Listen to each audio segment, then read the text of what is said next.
अस्सलाम वालेकुम। प्रोग्राम हमारा पाकिस्तान में खुश आमदीद। मैं सना कहवान। प्रोग्राम में आज मेरा साथ देंगे मुर्तज़ा डार साहब, यूनुस बाट साहब, जबकि कराची से फ़हीम सिद्दीकी हमें ज्वाइन करेंगे और नादिया मिर्ज़ा हमें ज्वाइन करेंगे इस्लामाबाद से। अब तमाम पैनलिस्ट का बहुत शुक्रिया। नाजरीन, वो हो गया जो जिसका इंतज़ार था, पूरी कौम की नज़रें जिस पर टिकी थी। सदर के पास इख्तियार होता है कि 90 दिन के अंदर इलेक्शन की तारीख दे दी जाए, लेकिन दूसरी जो बहस छिड़ी है वो ये छिड़ी है कि राना सनाउल्लाह ने भी जिसका कहा और मौलाना फजलुर रहमान ने भी जिसकी तरफ इशारा किया कि सदर के पास ऐसा कोई इख्तियार नहीं है, लेकिन आइन ये कहता है कि सदर के पास इसका इख्तियार है और सदर ने उस इख्तियार का इस्तेमाल करते हुए 6 नवंबर की तारीख सामने रखी है कि मुल्क में आम इंतखाबात 6 नवंबर को हो जाने चाहिए। इसकी तजवीज़ दे दी गई है। चीफ इलेक्शन कमिश्नर को ख़त लिख दिया गया है।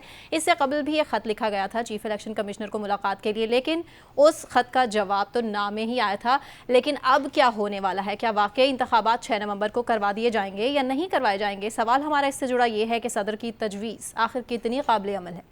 मुर्तज़ा, देखिए, सदर की तजवीज़ की हद तक तो ठीक है। काबिल अमल तो यहाँ हमारे यहाँ जो जिसके पास डिवाइन पावर है, सुप्रीम कोर्ट, वो भी बहुत सारी हुक्म देते हैं, फैसले सुनाते हैं, अमल तो उसके ऊपर भी नहीं होता।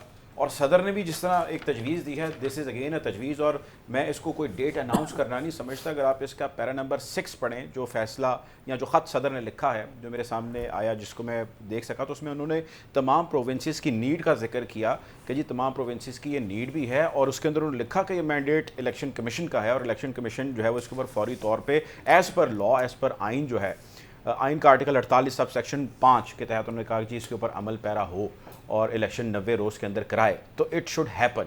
मेरा ख्याल है कि ये एक वो कहते हैं ना कि आपको बहुत सारी चीज़ें करनी पड़ती है for the sake of doing things. So for the sake of doing जो है वो सदर ने बहुत सारे रीजंस की वजह से इसको कर दिया, लेकिन इलेक्शन की डेट अनाउंस कर देना और इलेक्शन का हो जाना में इसमें बड़ा ज़मीन आसमान का फ़र्क है। पाकिस्तान में जो ग्राउंड रियलिटीज़ हैं वो इसके बिल्कुल ख़िलाफ़ हैं। इसको अब होगा ये, या मैं देखता ये हूँ कि इलेक्शन कमीशन इसके ऊपर एक रिस्पॉन्ड करेगा, चीफ इलेक्शन कमीशन अपना ओपिनियन देंगे, हल्का बंदियों का जिक्र करेंगे, और उसके बाद ये मामला अदालत की जानिब जाएगा और ये तातुल का शिकार होगा। लेकिन इवेंचुअली पाकिस्तान के ऊपर प्रेशर्स जिस हद तक इंटरनेशनल बढ़ चुके हैं, बिलखुसूस जितना अमेरिका इस सारे मामले को टेकअप कर चुका है, इलेक्शन की जानिब बढ़ना पड़ेगा। आप 90 में जाएँ या 120 दिन के अंदर जाएँ, या आप 150 दिनों के अंदर जाएँ, या आप 200 दिनों के अंदर जाएँ, आप इसको ज़्यादा देर तातुल का शिकार कर नहीं सकेंगे। ठीक है यूनुस साहब, आपको क्या लगता है कि सदर ने अपनी बात जो है वो सामने रख दी? 6 नवंबर की तारीख सामने आ चुकी है। इससे कबल भी सदर ने बारहा कोशिश की कि एक म्यूचुअल कंसेंसस के जो है म्यूचुअल डिसीजन हो जाना चाहिए और चीफ इलेक्शन कमिश्नर से इस हवाले से मुलाकात भी हो जानी चाहिए, लेकिन वैसा नहीं हो सका। अब ये डेट जो सामने आ चुकी है 6 नवंबर की, आपको लगता है कि इस पर अमल दरामद होगा? जी सना, जिस तरह आपने बताया और डार साहब ने कहा कि सदर साहब ने एक तजवीज़ दी है। सबसे पहले तो जो देखने वाली बात है ये है कि सदर साहब को मानने के लिए कोई तैयार ही नहीं है कि वो सदर पाकिस्तान है। तो अब जब आपने देखा कि सदर पाकिस्तान ने इन हालात में ये जो तजवीज़ दी है और उन्होंने इलेक्शन कमीशन को ख़त लिखा है कि जिस तरह 48(5) के आर्टिकल के तहत उन्हें ये इख्तियार है कि वो इलेक्शन 90 दिन के अंदर के लिए वो ये तारीख का ऐलान कर सकते हैं, कह सकते हैं, इलेक्शन कमीशन को वो मुतम्बा कर सकते हैं, उनको बुलवा सकते हैं, मदऊ कर सकते हैं। इससे पहले भी उन्होंने चीफ इलेक्शन कमिश्नर को मदऊ किया था, लेकिन उन्होंने जो है जवाब पेश कर दिया था कि जी आप इलेक्शन की तारीख नहीं दे सकते। बिल्कुल अब वो बहाने तलाश किए जाएंगे, लेकिन यहाँ जो बात हमारे नाजरीन के लिए है, जो जानना यानी कि चाहिए कि आपने देखा होगा कि मुस्लिम लीग नून तो बिल्कुल इलेक्शन नहीं चाहती, सिर्फ एक ही जमात है। आज जिस तरह बिलावल भुट्टो ने कहा है कि बस एक जमात के अलावा किसी को नहीं पता कि फरवरी में इलेक्शन होंगे, तो सदर की इस तारीख के तजवीज़ के बाद दूसरी जानब पाकिस्तान पीपल पार्टी मुसलसल दबाव बढ़ा रही है। बिलावल जिस तरह से आपने देखा है कि पिछले कई दिनों से वो एक ही कह रहे हैं कि 90 दिन के अंदर इलेक्शन होना चाहिए। उनका ये कहना 90 दिन के अंदर इलेक्शन होना चाहिए, और पाकिस्तान पीपल्स पार्टी के जो मरकज़ी रहनुमा हैं, जिनमें सरदार लतीफ़ खोसा है, जिनमें एहतजाज एहसन है, आपको मालूम है कि वो चेयरमैन तरीक़े इंसाफ के वकला की टीम में शामिल है। तो आप अगर थोड़ा सा माजी में चले जाएं तो जब 2018 के इलेक्शन हुए थे तो उस वक्त भी जब PTI को इक़्तिदार में लाया गया तो पाकिस्तान पीपल्स पार्टी को इनका सहूलतकार समझा जाता था। सहूलतकारी की वजह से ही इनकी गिरफ्तारियाँ भी अमल में नहीं लाई गई थी। अगर ये कहा जाए कि बलूचिस्तान में जो बाप पार्टी का खात्मा किया गया था, वो जरदारी साहब की नून लीग की हुकूमत को ख़त्म करके इन्होंने ही किरदार अदा किया था, और सेनेट के चेयरमैन को भी इनकी काविशों से ही तब्दील किया गया था, और तब्दील करवाने वाले वो सारा कुछ इनके ज़रिए ही चाहते थे। अब जो आइंदा सिनेरियो बनने वाला है वो बड़ा दिलचस्प होगा। आप देखेंगे कि 90 दिन की तजवीज़ भी जो है वो अब क्यों कह रहे हैं बिलावल भुट्टो कि यानी कि सिर्फ एक जमात को पता है कि जी फरवरी में इलेक्शन होंगे। उनके कहने का मकसद ये है कि हर एक किसी के लिए यहाँ लेवल प्लेइंग फील्ड नहीं है। तो अब पाकिस्तान पीपल्स पार्टी मुसलसल दबाव बढ़ा रही है कि इलेक्शन होना चाहिए। सिर्फ मुस्लिम लीग नून ही उनके जो है वो उनके नज़दीक है कि जिन्हें वो आइंदा इक़्तिदार में लाना चाहते हैं और वो चाहते हैं कि सबको मौका मिले। और हम अपने प्रोग्राम में एक बड़ी खबर अपने नाज़रीन को देना चाहते हैं क्या कि आप ये कह सकते हैं कि जिस तरह एतजाज़ एहसन और सरदार लतीफ़ खोसा जो है वो उनके मरकज़ी यानी कि जो उनकी कोर आप समझ लें कि पाकिस्तान पीपल्स पार्टी की एग्जेक्टिव कमेटी है उसके मेंबरान हैं। हाँ जी। और किसी वक्त भी ये तहरीक इंसाफ की तरफ जो इनकी हमदर्दियाँ बढ़ रही हैं ये एक टेबल पर भी आ सकते हैं। अच्छा। और ये भी मुमकिन है कि चेयरमैन तहरीक इंसाफ को जो है मुसलसल पैगाम भी भिजवाए जा रहे हैं। इंदा के इलेक्शन में ये दोनों इकट्ठे मिलकर भी ये मूव कर सकते हैं। और इसीलिए ये अब ये जो आज सदर पाकिस्तान ने तजवीज़ दी है पीपल्स पार्टी भी इसे सपोर्ट करेगी। अच्छा, यूनुस साहब किसकी तरफ से पैगाम भिजवाए जा रहे हैं? बिलावल साहब की तरफ से? ये आप देखें कि बिलावल भुट्टो साहब, आप ज़रा हम वही बात कर रहे हैं कि माजी में देखें कि इन्होंने ARD भी बनाई थी मुस्लिम लीग नून ने मिलकर इनके साथ, लेकिन इनकी जो ARD के बाद PDM जब इन्होंने बनाई तो ज़्यादा देर ये कायम नहीं रह सकी थी। इनके दरमियान जब आपस में एक दस्तावेज़ात पर दस्तखत किए गए थे तो उसमें ये शामिल था कि हम जो है इस्तीफ़े इकट्ठे देंगे, हम लॉन्ग मार्च इकट्ठा करेंगे। लेकिन ये फिर जब दस्तावेज़ पर दस्तखत कर दिए गए तो बाद में नून लीग इसको अपने तरीके से तशरीह कर रही थी, पाकिस्तान पीपल्स पार्टी अपने तरीके से तशरीह कर रही थी। आज आप देखें कि जो 16 माह की हुकूमत है उसके दौरान जो कुछ हुआ पीपल्स पार्टी उसको महंगाई का सारे जितनी भी अच्छा, आप ये कह रहे हैं कि PDM तो तितर-बितर होती दिखाई दे रही है लेकिन पीपल्स पार्टी का इत्तेहाद आने वाले दिन में अब पाकिस्तान तहरीक इंसाफ के साथ होने वाला है। ठीक है, पॉइंट आपका क्लियर है। फ़हीम, आपकी जानिब में आ जाती हूँ। इलेक्शन कमीशन, सवाल मैं वही रखूँगी आपके सामने। इलेक्शन कमीशन तो अपने मौक़िफ़ पर डटा है, चीफ जस्टिस साहब भी अपने फैसले पर नहीं करवा सके अमल दरामद। अब आपको क्या लगता है कि अगर हम सदर की इस खबर को सिर्फ खबर लें या हकीकत में वाकई इलेक्शन की तरफ हम आगे बढ़ रहे हैं? देखिए सर ना, पाकिस्तान की जो उर्दू की जो अदबी तारीख है ना उसमें चचा गालिब के खतूत जो हैं वो बड़े मशहूर हैं। पाकिस्तान की सियासी तारीख में ना कुछ अरसे के बाद जो है वो चचा अलवी के जो है खतूत बड़े मशहूर होंगे और बड़े पढ़े जाएंगे। तो मुझे नहीं लगता कि इस खत का कोई कुछ होना है इस खत पे। अभी इस खत का जवाब जो है ना वो आना है और इस खत का जवाब जो है वो अभी आप सुन लें मुझसे कि क्या आएगा। इलेक्शन कमिश्नर बहुत वाज़ेह अल्फाज में लिखेगा उन्हें कि जी पहली बात तो ये कि इंतखाबात की तारीख देना आपके इख्तियार में ही नहीं है। आपने हमें ख़त लिखा था, हमने आपको जवाब दे दिया था, अब आपने फिर ख़त पे ख़त लिख रहे हैं आप। तो इसका जवाब यही है कि जी हमें जो है चूँकि मुश्तरका मुफादात कौंसिल में मरदमशुमारी की मंजूरी हो चुकी है और डिलिमिटेशंस के लिए हमें वक्त चाहिए। वो 120 दिन हमें चाहिए ही चाहिए। उसके लिए हम पहले ही कह चुके हैं कि हम 10 नवंबर तक का हमें वक्त चाहिए। 10 नवंबर के बाद जितने भी दिन बचेंगे उसमें हम फरवरी से पहले सेनेट के इलेक्शन के लिए इलेक्टोरल कॉलेज कंप्लीट कर लेंगे। ये होगा जवाब बेसिकली जो आना है। अब बात यह है कि अगर हम, जैसे भी हमारे साथी यूनुस साहब कह रहे थे, अब ये कुछ किसी की दिली ख्वाहिशात भी हो सकती हैं कि जी जलवी साहब से इस तरह के खतूत जो लिखवाए जा रहे हैं उसके नतीजे में जो है मुस्लिम लीग नून के सामने जो है एक नया जो इत्तेहाद बना लिया जाए। ऐसा कुछ नहीं है, ये किसी की दिली ख्वाहिश ज़रूर हो सकती है, हकीकत में ऐसा कुछ नहीं होने जा रहा। हाँ, ज़ाहिर है सियासत में दरवाजे कभी भी बंद नहीं होते। अता तारड़ साहब खुद कह चुके हैं कि हम जो है किसी भी स्टेज पर अगर सियासत के लिए ज़रूरत पड़ी या मुल्क के लिए ज़रूरत पड़ी तो हम PTI के साथ खड़े हो सकते हैं। तो दरवाजे तो कभी बंद नहीं होते। लेकिन ये कह देना कि जो ये खत अलवी साहब का ख़त है इसके ज़रिए जो है वो मुल्क में एक नई मूव बन जाएगी, इस मूव के नतीजे में PTI और पीपल्स पार्टी कभी एक स्टेज पर आ जाएंगी, एक पेज पर आ जाएंगी, नामुमकिन। देखिए सिचुएशन जो है वो बहुत क्लियर है। अलवी साहब को क्या चाहिए? बेसिकली अलवी साहब को चाहिए सेफ पैसेज। वो चाहते हैं कि जब वो ऐवान सदर से रुखसत हों तो उसके बाद उनके खिलाफ कोई मुकदमात ना बने, उन्हें किसी मुकदमे में गिरफ्तार ना किया जाए। वो इसलिए अपना दबाव बढ़ा रहे हैं। वो दबाव बढ़ाते बढ़ाते एक वक्त वो आएगा कि जब वो नतीजे में जब वो ऐवान सदर से निकलेंगे तो उनके खिलाफ कोई कार्रवाई नहीं की जाएगी। यही बेसिकली वो चाहते हैं। ना उन्हें PTI का इस वक्त दर्द है, ना उस वक्त इन्हें कोई अवाम का दर्द है। बस वो चचा गालिब की तरह खतूत पे खतूत लिख रहे हैं। और आखिर में मैं अगर इस पर शेरी तबसरा करूँ तो वो इकबाल अजीम साहब का एक शेर है ना, अपने सुखन फहम दोस्तों से माजरत के साथ, कि मुझे कल गली में पड़ा हुआ किसी बदनसीब का ख़त मिला, कहीं खून दिल से लिखा हुआ, कहीं आंसुओं से मिटा हुआ, कि जब डाली उस पर एक नज़र के ख़त है किसने ये लिखा, तो ज़ख्मी दिल को पता चला कि ख़त है मेरा ही लिखा हुआ।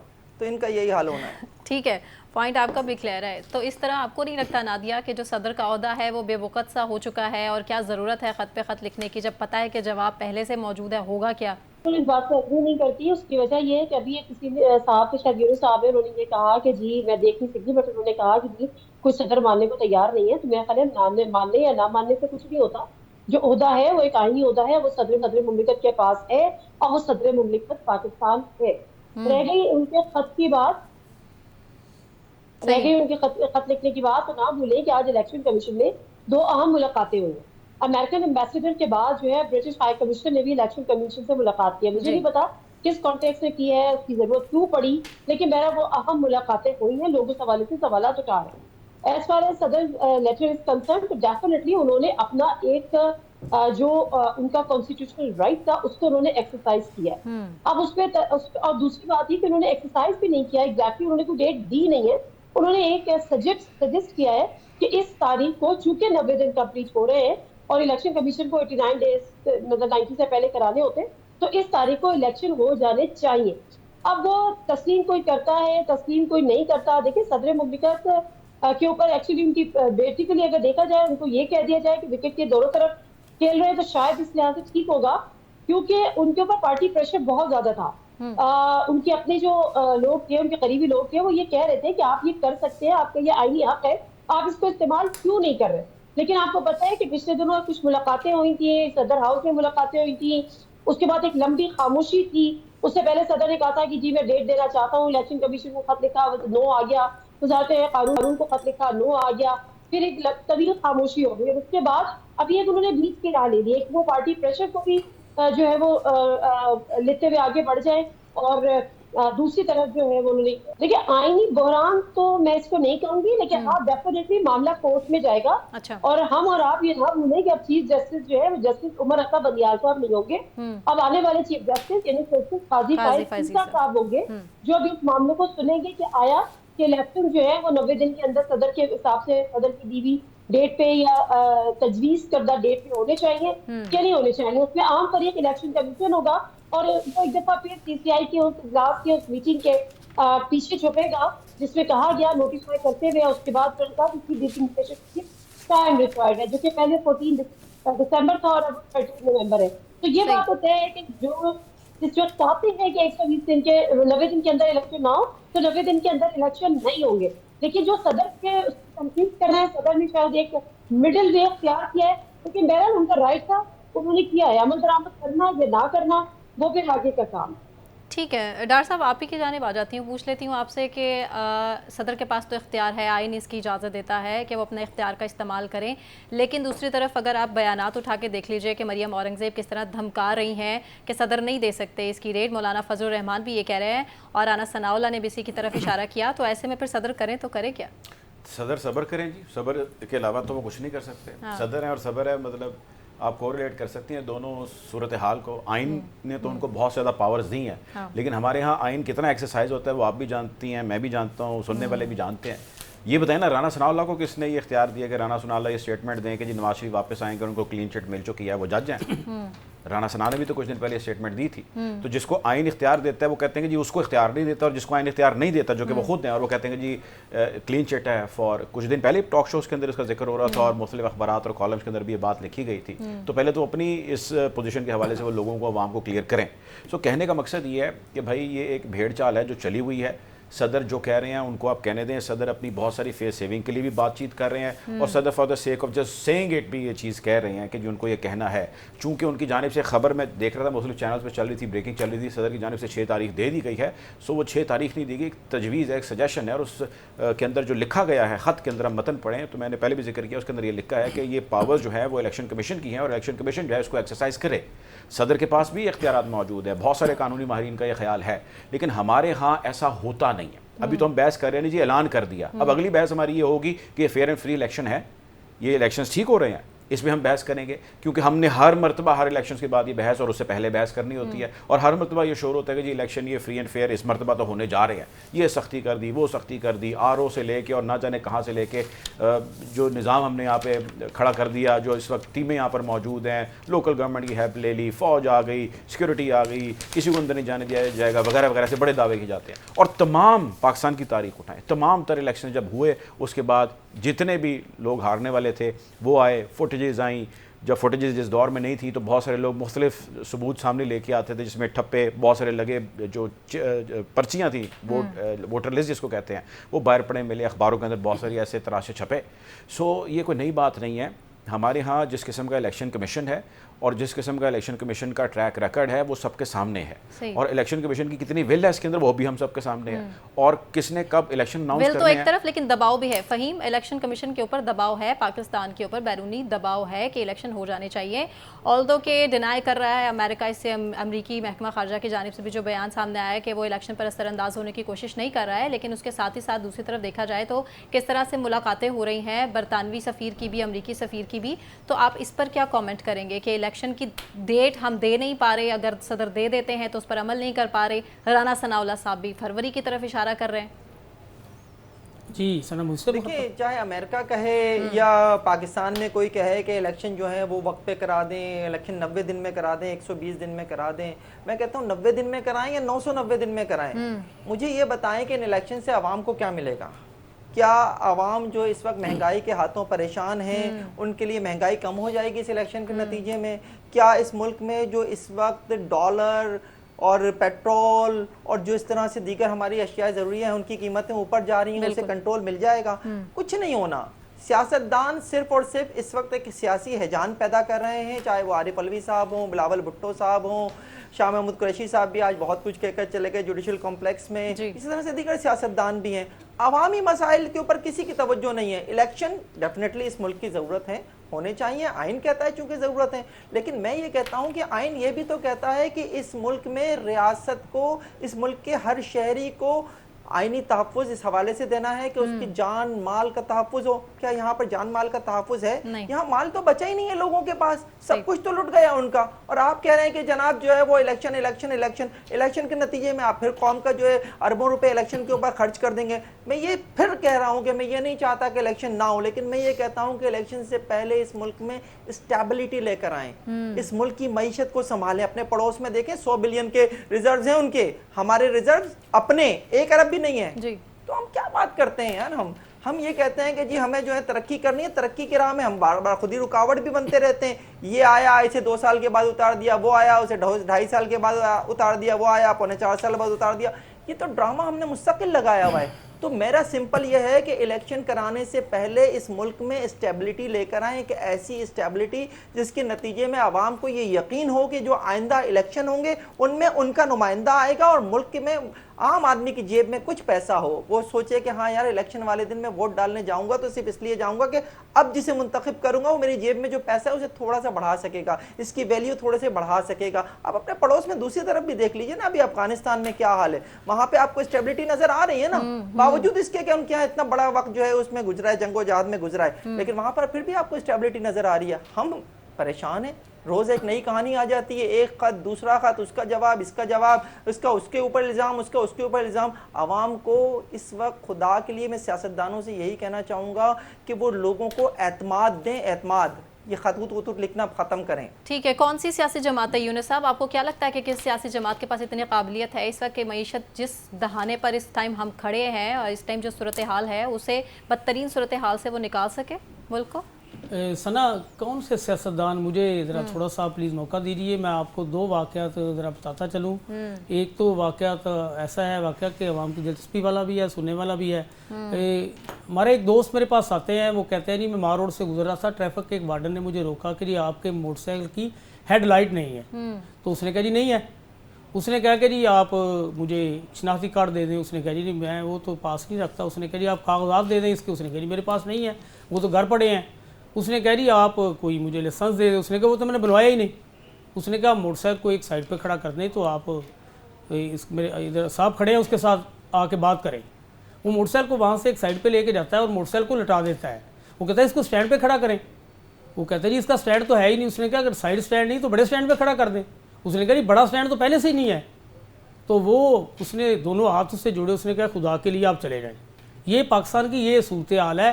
कोई 25-30 साल पहले यहाँ कोई मास्कोस के लोग आते हैं, कोई एक टीम आती है, वो यहाँ सर्वे करके वापस जाती है, तो अपने मीडिया से जब जाके बात करती है तो वो कहते हैं कि पाकिस्तान के लोग हर वक्त कहते हैं कि जी अल्लाह आएगा और जनाब यहाँ सब कुछ तब्दील हो जाएगा, ये हो जाएगा। तो इसी तरह फिर कोई 20-25 साल के बाद, कोई 10-15 साल पहले एक बरतानवी साफ़ी खतून आती हैं, वो वहाँ जाके आर्टिकल लिखती हैं, वो कहती हैं और एक किताब लिखती हैं वेटिंग फॉर अल्लाह। देखें हम किन की बात कर रहे हैं, किन सियासतदानों की बात कर रहे हैं? हम उन सियासतदानों की बात कर रहे हैं सना जो सिर्फ पाकिस्तान में इलेक्शन लड़ने के लिए आते हैं। हाँ जी। ना इनका पाकिस्तान में बिजनेस है, ना इनका पाकिस्तान में कोई जनाब इलाज है, ना इनमें पाकिस्तान में इनका आप ये कह सकते हैं। चले मैं नादिया से पूछ लेती हूँ। नादिया, लेकिन यही सियासतदान आपको नहीं लगता कि शिकवा करते भी दिखाई देते हैं, भाई हमें तो अपना टेन्योर ही पूरा नहीं करने दिया जाता, दूसरी हुकूमतों पे, पिछली हुकूमतों पे डालते हैं और कहते हैं कि जी हमारी वजह से तो मुल्क का हाल ये नहीं है। तो फिर बता दीजिए कि ये मुल्क का हाल है किसकी वजह से?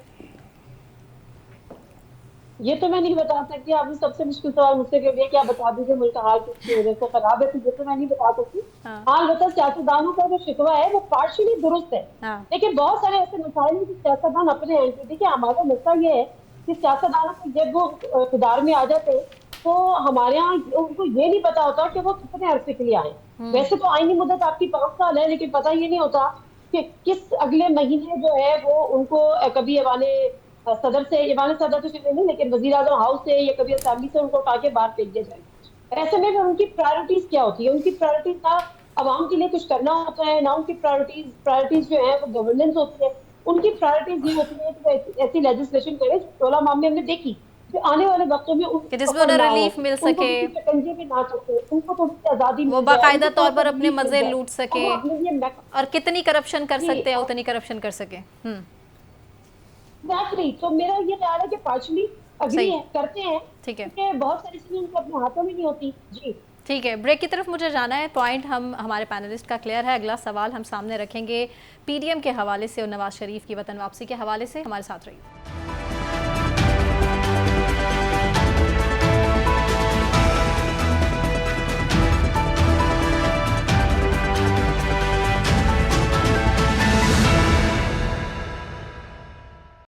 वेलकम बैक नाज़रीन। अब बात करेंगे पीपल्स पार्टी के चेयरमैन बिलावल भुट्टो जरदारी के हवाले से। बिलावल भुट्टो जरदारी जहां कल तक इलेक्शन मुहिम में लेवल प्लेइंग फील्ड का शिकवा करते दिखाई दे रहे थे, आज वो इलेक्शन के हवाले से ये कह रहे हैं कि हमें तो मालूम नहीं है कि इलेक्शन कब होंगे, इलेक्शन कमीशन को मालूम नहीं है, जिसका काम है इलेक्शन कराना वो भी नहीं जानती कि इलेक्शन की डेट कब होनी चाहिए।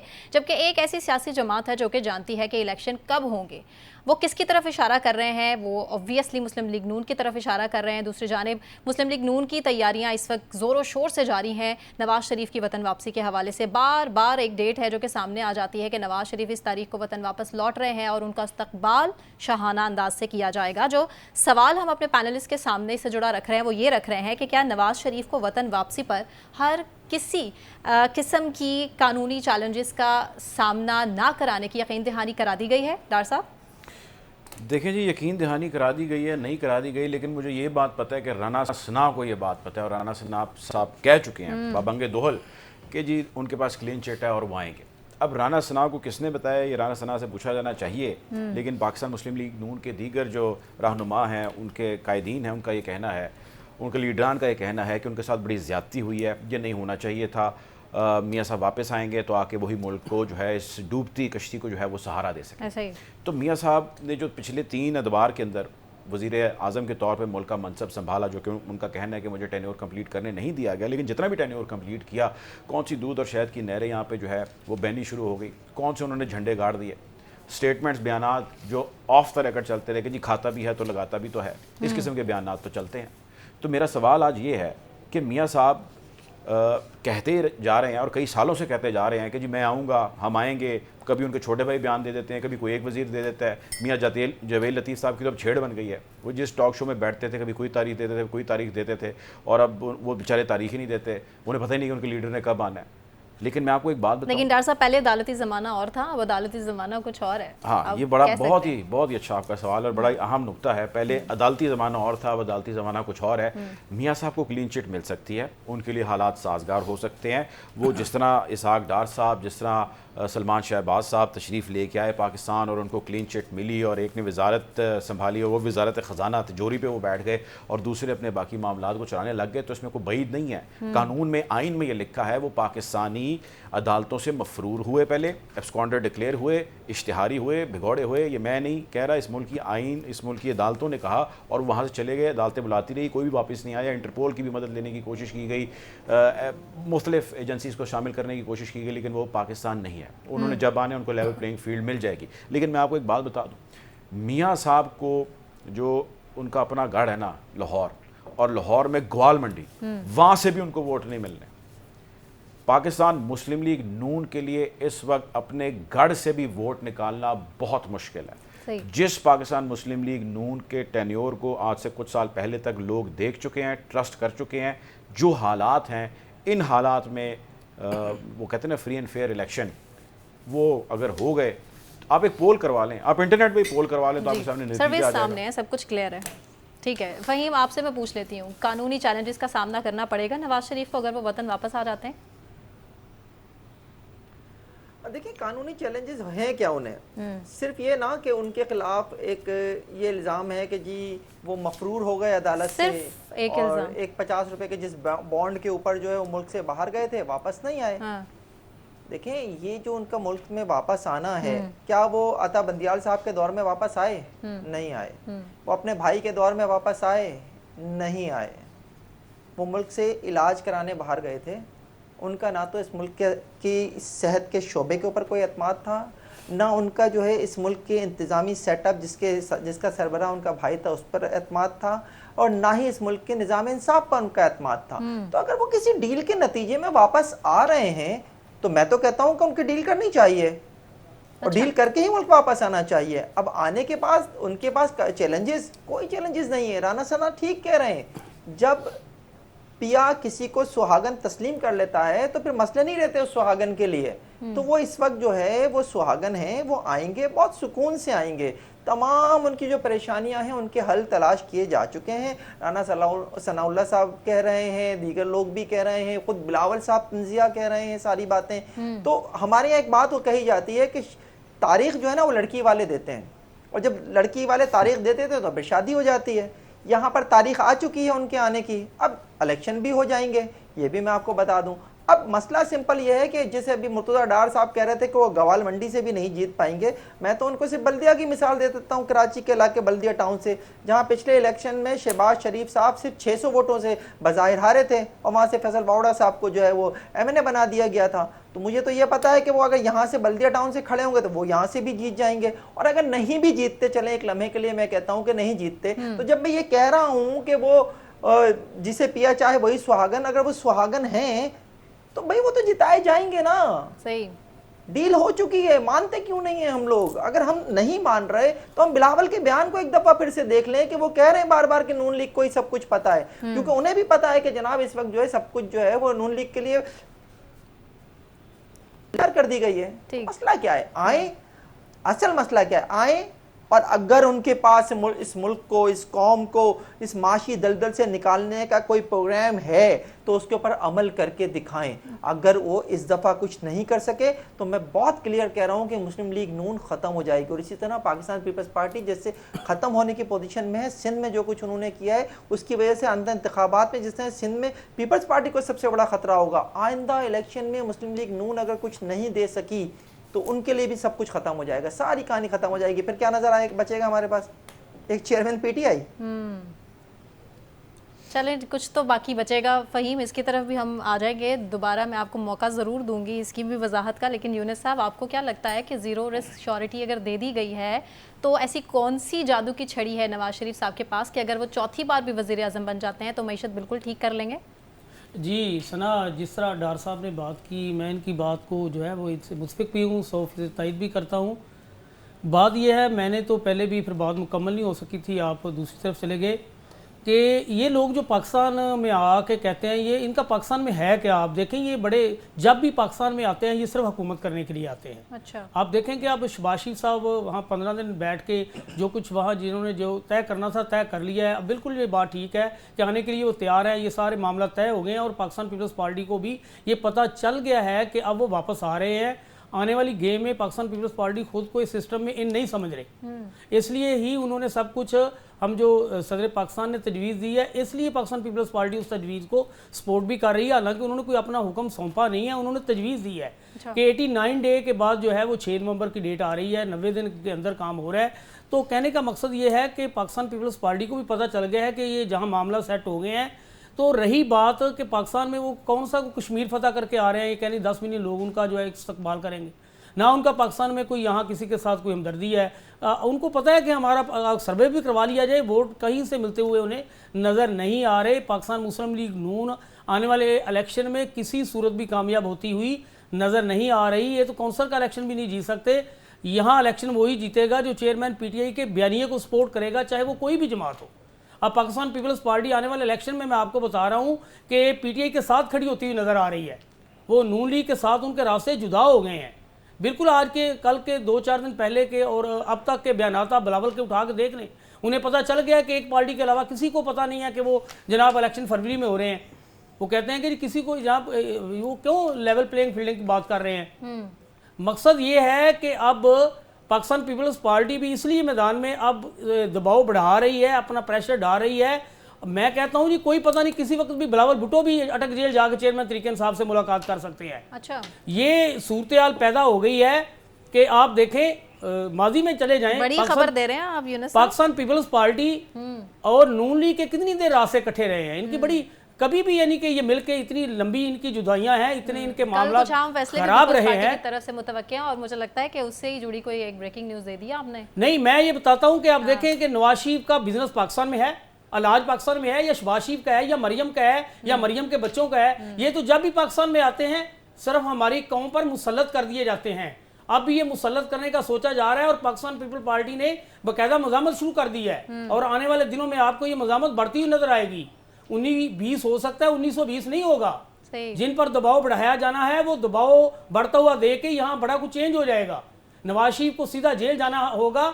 ये जो राणा सनाउल्लाह की बात कर रहे हैं, डार साहब की 100% बात, उसे कैसे इल्म हो गया कि जी इन्हें कोई भी सेटअप में यानी कि अगर सुप्रीम कोर्ट से कोई फैसला आ जाए। अच्छा बार साहब, आप ये कह रहे हैं कि ये मुसल्लत कर दिए जाते हैं, तो ये तो वोट लेकर आते हैं, तो कहते हैं कि अवामी नुमाइंदे हैं ये। नहीं, जिस तरह आते हैं, जिस तरह आप आ रहे हैं, जिस तरह हो रहा है, जिस तरह होता रहा है, जिस तरह शहबाज शरीफ को हमारे ऊपर जनाब मुसल्लत किया गया, आपके साथ उस दिन फर्दे जुर्म आयद की जा रही थी। आप प्लीज मेरी थोड़ी सी बात मुकम्मल होने दें। आप देखें कि जो सूरत मौजूदा है या जिस तरह इनको लाया जा रहा है, बार साहब बताएं जरा, अवाम को थोड़ा सा एक्सप्लेन करें कि जी किस तरह से मुसल्लत किया जाता है। अवाम सुनना चाह रहे हैं। जी मैं बिल्कुल ये बताना चाहता हूँ कि जिन लोगों का पाकिस्तान में बिजनेस नहीं है, अच्छा, जिन जिन लोगों का वो आपके सामने 1 महीने के लिए इलाज के लिए जाते हैं, तो 1 महीना इलाज करवाने के बाद क्या वो कोई यहाँ बहुत बड़ा कारनामा करके वापस आ रहे हैं कि अवाम उनका इस्तकबाल करेगी। बात कर रहे थे कि जनाब तमाम जितने भी स्टेक होल्डर हैं उनको एक टेबल पर बैठना चाहिए। अभी फहीम साहब कह रहे थे जी सब जमातें जब तक सियासतदान होश के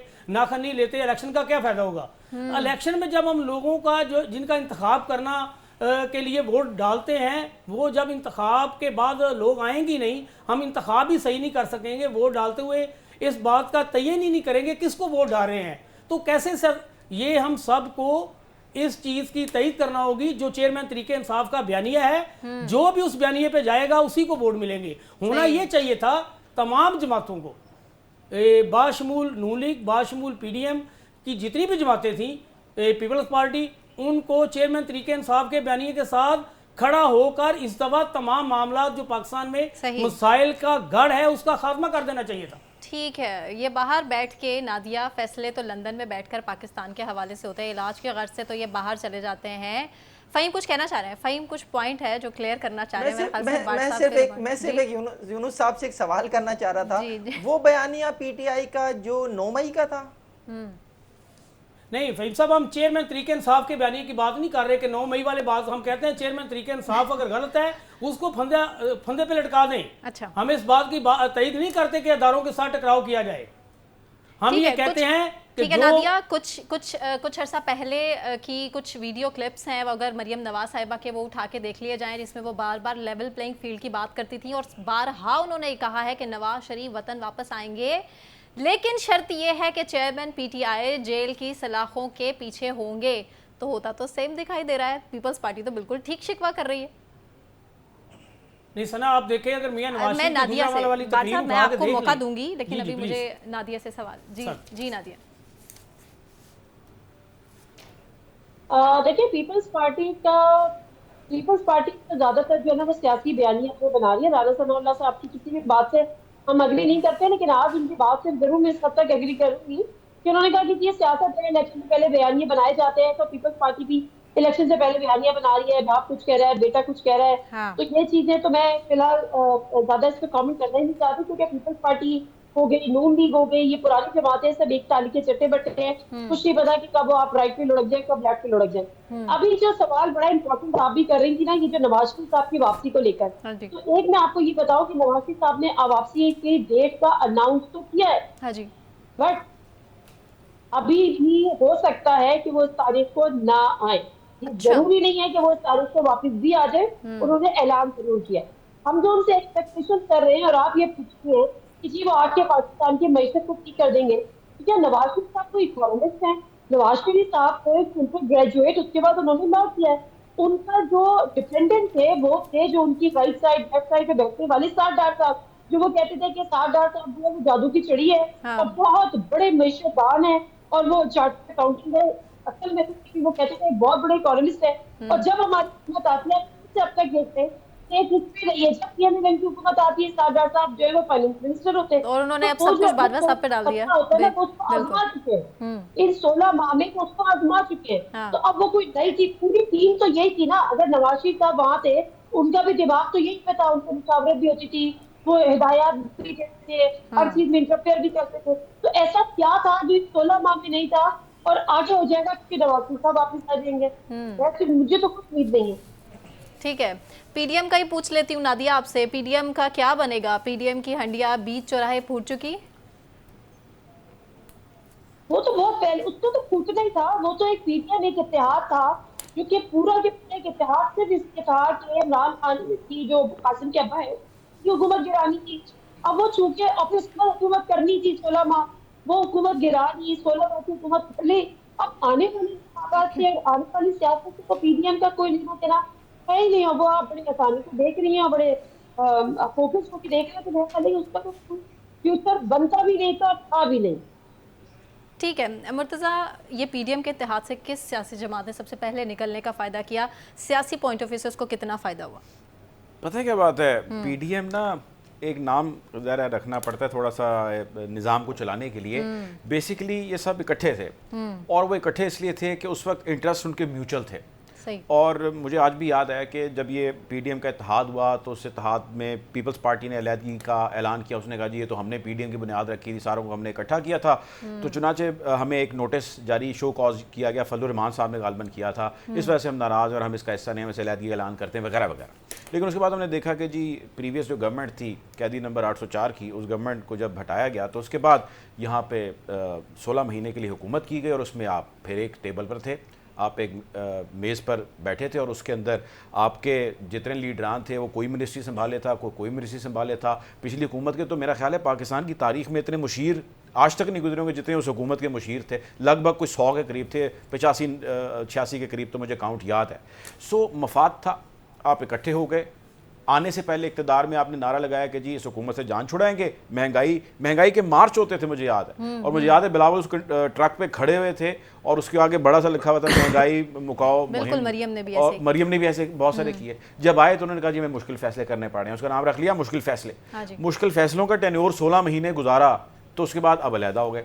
यानी कि जो आप पहले बैठे बगलगीर हो रहे थे, साथ बैठ के आप खा रहे थे, पी रहे थे, निज़ाम चला रहे थे, फैसले ले रहे थे, इजलास हो रहे थे, इस मुल्क की तकदीर के फैसले आप कर रहे थे, अब आपने कह दिया नहीं जी जिनके साथ बैठे थे वो लोग ठीक नहीं है। अब आप इशारों के अंदर बात कर रहे हैं, कह रहे हैं कि जी हाँ जिस पार्टी की तरफ आप देख रहे हैं अब लोगों को भी पता है, हमें भी पता है कि इसके लिए मैदान सज चुका है वगैरह वगैरह। अब क्या मसला आपको? तब तो आपके नज़रियात नहीं जागे थे, अब आपके नज़रियात जागे हैं। तब आपने इलेक्शन की बात नहीं की थी, आज आप इलेक्शन की बात कर रहे हैं। तो लोग ना, जो सच्ची बात है, आप भी सवाल करते वक्त, मैं भी बोलते वक्त, बाकी साथी भी, सुनने वाले भी ये बात जानते हैं कि पाकिस्तान में 2 पार्टी सिस्टम कई सालों कई दहाइयों से इंटैक्ट है। लोग इस सिस्टम से, इस 2 पार्टी निज़ाम से मुतनफ़र हैं, लार्जली वो तंग हैं, और अपनी वॉइस वो किसी सूरत में चाहते हैं कि कोई शख्स आए, कोई जमात आए जिस पे उनको थोड़ा सा थोड़ा सा ट्रस्ट हो जिसके ऊपर वो तकिया कर सके। 804 कैदी नंबर जो है उसके ऊपर थोड़ा सा उन्होंने तकिया किया, लेकिन अब वो निज़ाम ही कहीं और चल पड़ा। तो चुनाचे अब वो सारे एक दफ़ा फिर रिवर्स पोजीशन के अंदर आए हैं, और उस रिवर्स पोजीशन में आने के बाद अब उनको कोई नया फेस, कोई नया चेहरा, कोई नया ट्रस्टवर्दी जो है वो निज़ाम या बंदा या पार्टी या जमात मिल नहीं रही। ये मामला है। अगर आप उनको दोबारा लाएंगे, मुसल्लत कराएंगे, तो इससे अगर आपको लगता है कि चीज़ें कंट्रोल में आ जाएंगी तो भाई वक्ती तौर पे ज़रूर कंट्रोल में आएंगी, लेकिन मैं एक जुमला दोहराता हूँ कि कैंसर का इलाज आप डिसिप्लिन से करने की कोशिश करेंगे तो हल नहीं निकलेगा, सही है। वक्ती रिलीफ देगा। फ़हीम, इत्तेहाद तो गैर फितरी था और उसका नतीजा भी देख लिया, 16 माह में किस तरह रिलीफ मिले, और ना सिर्फ रिलीफ बल्कि किस तरह से मज़े लूटे गए PDM की तरफ से। और अब अचानक से अब जब फ़ायदे नज़र नहीं आ रहे तो ये इत्तेहाद ऐसे तितर बितर इस तरह सियासी जमातें होती दिखाई दे रही हैं, ये क्या हो रहा है? देखिए, गैर फितरी तो मैं इसे नहीं कहूँगा, उस वक्त तो उनके लिए यही फितरी था जिस वक्त उन्होंने ये इत्तेहाद किया था। और माजी में भी हमें ऐसे बहुत से इत्तेहाद नजर आते हैं। नवाब नसरुल्लाह खान साहब जो हैं वो अपोजिशन लीडर के तौर पर बड़ी उनकी शिनाख्त थी, वो वक्तन फ़वक्तन बहुत से इत्तेहाद बनाते रहे। इस मुल्क में इत्तेहाद भी बना, इस मुल्क में 9 सितारों का इत्तेहाद भी बना। तो इस मुल्क में मुख्तलिफ इत्तेहाद मुख्तलिफ वक्तों में बनते रहे हैं। अगर हम PDM को गैर फितरी कहेंगे तो हमें उन सबको गैर फितरी कहना पड़ेगा। को आपका एक फितरी तकाजा होता है कि जी आपको ये इत्तेहाद चाहिए, इसके नतीजे में आपने अपने गोल सेट किए हुए होते हैं, आपने उन्हें पूरा करना होता है। PDM ने उस वक्त अपना सबसे बड़ा गोल अचीव किया, वो था कि जनाब इमरान खान को घर भेजना है। उसके लिए जाहिर है उनको जो है बैसाखियाँ मिली किसी की जानिब से, उसके ज़रिए वो आगे बढ़े, हुकूमत में आ गए। 16 माह में वो कारकर्दगी पेश नहीं कर सके। अब असल मसला यह है कि अब जो इलेक्शन की फिजा बनेगी इसमें ये सारे एक दूसरे के सामने खड़े होंगे। अब कोई इंतखाबी इत्तेहाद इस वक्त नहीं बनेगा। अगर इंतखाबी इत्तेहाद बना भी तो वो जो है उसमें से पीपल्स पार्टी बाहर होगी, और पीपल्स पार्टी पहले भी PDM में जो है वो इतने ज़्यादा अपना रोल नहीं प्ले कर पा रही थी। वो जो है एक तरह से यही था कि हम कभी नाराज़ हैं, कभी हम अपने फैसले अलग ले रहे हैं, ये वाली सिचुएशन रही पीपल्स पार्टी की। तो अगर आप फजलुर रहमान साहब का कल का स्टेटमेंट उठा के देखें तो उन्होंने ये कहा है कि हमारा इंतखाबी इत्तेहाद मुस्लिम लीग नून के साथ हो सकता है, हमारा GDA के साथ हो सकता है, जो GTA के साथ हो सकता है, MKM के साथ हो सकता है। तो ये तीनों जमातें जिनका मैंने नाम लिया बशमूल JUI के, ये कौन है? ये इसी PDM में तो हैं। तो फितरी इत्तेहाद अभी भी है। PDM अभी भी मौजूद है। अगर पीपल्स पार्टी बाहर हो भी जाएगी तो ये सब मिलकर इलेक्शन लड़ लेंगे तो पीपल्स पार्टी आइंदा इलेक्शन से और आइंदा हुकूमत से फिर बाहर होगी। तो ये है फितरी इत्तेहाद है किसी हद तक, और ये चलेगा भी इंतखाबात तक भी। चले, मैं ये सवाल यूनुस साहब से कर लेती हूँ। यूनुस साहब, ये फितरी इत्तेहाद आपको नहीं लगता कि सिर्फ और सिर्फ इसीलिए था कि PTI चेयरमैन जेल की सलाखों के पीछे हों, जो चाह रहे थे, जो मकसद था, मज़े लूट लिए, 16 माह गुजार लिए, और अब इल्ज़ाम तराशियाँ चल रही है। शुगर स्कैंडल उठाकर देख लीजिए तो पीपल्स पार्टी नून लीग को, नून लीग पीपल्स पार्टी को, और अभी पीपल्स पार्टी यही कर रही है कि जी हमारा कसूर तो कहीं है नहीं, और सिर्फ इलेक्शन में जाने के लिए बयानिए बनाने की सिर्फ कोशिशें की जा रही हैं। अच्छा सना, एक तो ये बात है कि मुस्लिम लीग नून को अपने मफादात की खातर किसी से भी इत्तेहाद करना जो है ये वक्त का तकाजा होता है, ये करते हैं। ठीक। और जब इनका काम आप समझे कि हो जाता है या निकल जाता है, ये किसी के साथ भी ना इकट्ठे चलना पसंद नहीं करते। आज आप देखें कि बिलावल भुट्टो की जो तकारीरें हैं और जो वो बयान दे रहे हैं वो इसी से मुंसलिक है। बिलावल भुट्टो कहते हैं कि हमने मिसाक जमहूरियत जो बनाया था, अब हम मिसाक जमहूरियत 2 भी बनाना चाहते थे, ताकि आने वाले वक्त में मजीद वो मिसाक जमहूरियत का सिलसिला चलता रहे। वो इसको मुरद इल्ज़ाम ठहराते हैं मुस्लिम लीग नून को। और साथ ही साथ ये भी कहते हैं कि पुराने पाकिस्तान की तरह चलाना छोड़ दें, अब नए तरीके से कुछ चलाना शुरू करें। अब साथ ही वो ये भी कहते हैं बिलावल भुट्टो के मुल्क के जो मौजूदा मसाइल हैं ये कोई भी एक सियासी जमात हल नहीं कर सकती। वो कहते हैं कि इसके लिए तमाम जितने भी स्टेक होल्डर हैं सबको मिलकर बैठना होगा और इसका हल निकालना होगा, वरना ये मुआशरा ठीक होती नज़र नहीं आ रही। जिस मियां नवाज शरीफ को आज हम बड़ा मसीहा करार दे रहे हैं, ये लोगों के आजमाए हुए लोग हैं। लोग सख्त नफरत करते हैं उनसे, लोग उनको पसंद नहीं करते। 3 ही यानी कि यहाँ थाट है। एक आप समझ लें कि वो थाट है जो चेयरमैन PTI का है, एक वो स्कूल ऑफ थाट है जो आप मुस्लिम लीग नून का समझ लें, एक वो थाट है चेयरमैन यानी कि जो आप समझ लें कि जो हमारी असल ताकतें हैं, जो हम कहते हैं कि सब कुछ करते हैं। तो अब ये सारी चीज़ें अब इलेक्शन करीब आने के साथ ये पाकिस्तान पीपल्स पार्टी को नज़र आ गया है कि इनको जो है वो लेवल प्लेइंग फील्ड मिल गई है, बाकी जमातों को नहीं मिल रही। अब वो मज़ामत करते हुए नज़र आ रहे हैं। इसमें कोई शक नहीं कि पाकिस्तान पीपल्स पार्टी ने पूरी कोशिश की कि ये इत्तेहाद चलता रहे, लेकिन मुस्लिम लीग नून को ये इत्तेहाद पसंद नहीं है, क्योंकि मियां नवाज शरीफ खुद को वज़ीर-ए-आज़म देखना चाहते हैं। तो यूनुस साहब, थोड़ा बहुत कॉम्प्रोमाइज पीपल्स पार्टी क्यों नहीं कर लेती? अभी भी देखें मौका महल के मुताबिक अब वो इसलिए कम्प्रोमाइज़ नहीं करते नज़र आ रहे कि जहाँ से कम्प्रोमाइज़ होना है वहाँ से होता हुआ नज़र नहीं आ रहा। सही। वो देख रहे हैं कि अब जिन्हें बेसिकली दरवाजे ऊपर से बंद हुए हैं।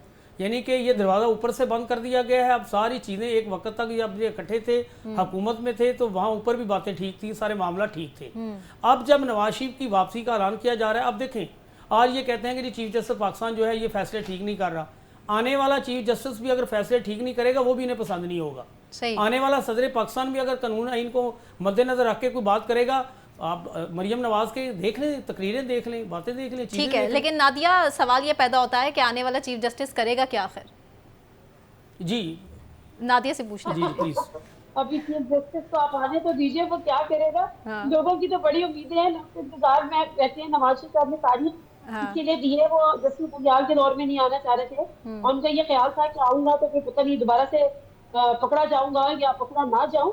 अब आने वाला चीफ जस्टिस क्या करेगा? देखिए, जस्टिस फाइज जस्टिस आपका एक नाम है, एक बड़ी उनकी जो है ना एक वेल नोइंग है, मतलब अपनी विद इन द फर्टिलिटी। तो मेरा नहीं ख्याल कि डेफिनेटली वो आइन के और कानून के मुताबिक फैसले करेंगे। अगर कोई ये समझता है कि उनको बिना वजह के पेपर दिए जाएंगे और उनकी तरफ जो है वो आइन और कानून की नाक उनकी तरफ मोड़ दी जाएगी, तो मेरा ख्याल है वो काम कराई में जस्टिस फाइज जस्टिस साहब जो है, काजी फाइज जस्टिस साहब, उनका अपना ट्रैक रिकॉर्ड उठा के देख लें, उन्होंने किस दौर में क्या क्या फैसले दिए हैं।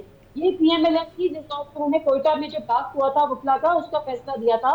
ये पीएमएलएन की गवर्नमेंट ने उन्होंने फैजाबाद दर्द का फैसला दिया था। वो अलग बात है कि पीछे जो रेफरेंस दायर हुआ उससे बड़ा एक बैड टेस्ट डेवलप हुआ उनके खिलाफ, और जिन्होंने दायर करवाया था, ये दायर किया था, वो तो हाथ झाड़ के एक तरफ बैठ गए और जो शाह से ज्यादा शाह के वफादार बन रहे थे, शिकंजा उन्हीं के गर्दन में फंसा। हमें पता है कि जब के खिलाफ रेफरेंस था तो वो कहाँ से हमें फंसे पाते थे, बट इस डिबेट से हटकर हमें तो जस्टिस साहब की तो ट्रैक रिकॉर्ड है उसको खास देखिए, कोई दो राय नहीं है कि वो बिल्कुल आइन और कानून के मुताबिक अपनी एक जगह से काम करेंगे। ठीक हो गया, बहुत शुक्रिया नादिया मिर्ज़ा साहिबा, फ़हीम सिद्दीकी साहब, मुर्तज़ा डार साहब, यूनुस बाट साहब, आप तमाम पैनलिस्ट का बहुत शुक्रिया। इसके साथ ही मुझे सना कहवान को इजाज़त दीजिए। अपना बहुत ख्याल रखिए। अल्लाह हाफ़िज़।